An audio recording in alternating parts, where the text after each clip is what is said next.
Okay, what to do if you can't afford insolvency? Chris Worden, Director First. Thanks for watching. If you enjoy our content, please subscribe, like the video, give us a comment.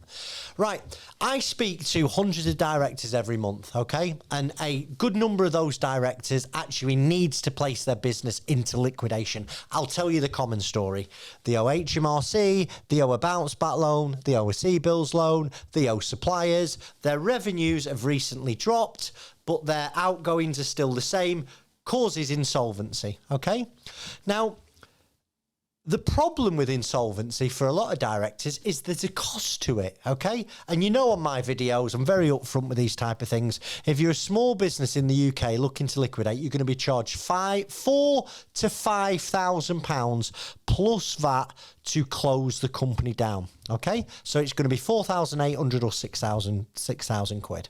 How can you pay for that? Well, if there's money in the business account, you can use the money in the business account to pay the liquidator's fees. You may be able to pay it by selling some assets off at a fair value to cover the liquidator's costs. But if there's no cash in the bank, there's no assets, and that happens regularly, it would fall on the director to liquidate the business by a voluntary liquidation. Now, the thing is, a lot of directors have not got a pot to piss in or a window to throw it out of right now. They've been trying to prop up their business over the last few months. There's just no cash in the till. So they're struggling to pay the liquidator's fees. Now, if you literally cannot afford to pay a liquidator's fees, what are your options? Well, another option is going to be compulsory liquidation. And that's where one of your creditors forces your limited company into liquidation. It's not ideal. If you can afford a liquidator's fees, and you don't have to use us, there's some great companies out there, you should try and get the liquidator's fees to get the business into liquidation. But if you're one of those people who literally cannot do that, you're having sleepless nights, you're struggling to feed your kids, well, what are the options?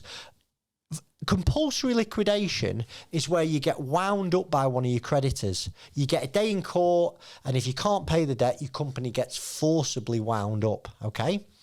Now, if that happens, instead of finding a liquidator that you choose, you will get a letter from the official receiver, and you'll have to do an interview. And the official receiver is going to ask you, what's the reason for the failure of your company? And you'll tell them.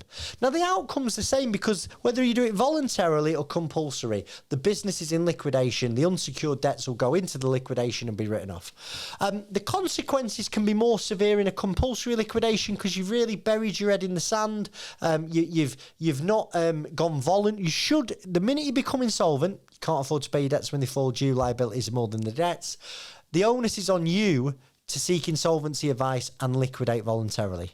But not everybody can do that. And if you sit down with the official receiver and you tell them exactly what's gone on, and as long as it's a story of, you know, you've tried your best, it's just not worked out, there's very little going to happen. You know, it's highly unlikely you're going to get disqualified or you're going to be made personally liable for the debts. Now, before you go rushing into a compulsory liquidation, I still suggest you take some advice. We'll give you some advice. There's loads of firms out there who'll chat through the specifics of your situation. But if you cannot afford to liquidate, you need to consider compulsory liquidation. And perhaps that's a case of speaking to your creditors going, listen, I can't afford a liquidator's fees. Please, will you put my company out of its misery and force me into liquidation? Now, I hope you found that video useful. Just before I go on to that, if you are one of the few people who are watching this video that haven't taken a bounce back loan or a CBILS, or you've paid off your CBILS or you've paid off your bounce back loan, and you've got some debts and you can't afford to liquidate, what you may want to consider is striking the company off at Companies House, okay? You're not really meant to do that if you've got debts, but if you was to file a DSO1 form at Companies House and then write to the creditors that you owe money to, saying, listen, I'm filing a DSO1 form to strike the company off. I'm inviting you to wind me up. I literally have no cash. I've got no assets. Your creditor who you owe money to may actually start the compulsory liquidation process for you. But it's highly likely that they'll think, well, actually, these people haven't got a pot to you-know-what in or a window to throw it out of, and they'll allow the strike-off to happen. You can't do that if you've still got an outstanding bounce-back loan or CBILS, though. So, I hope you found this video useful. Please keep following us for more handy tips and insider tricks for UK insolvency. Thanks for your time.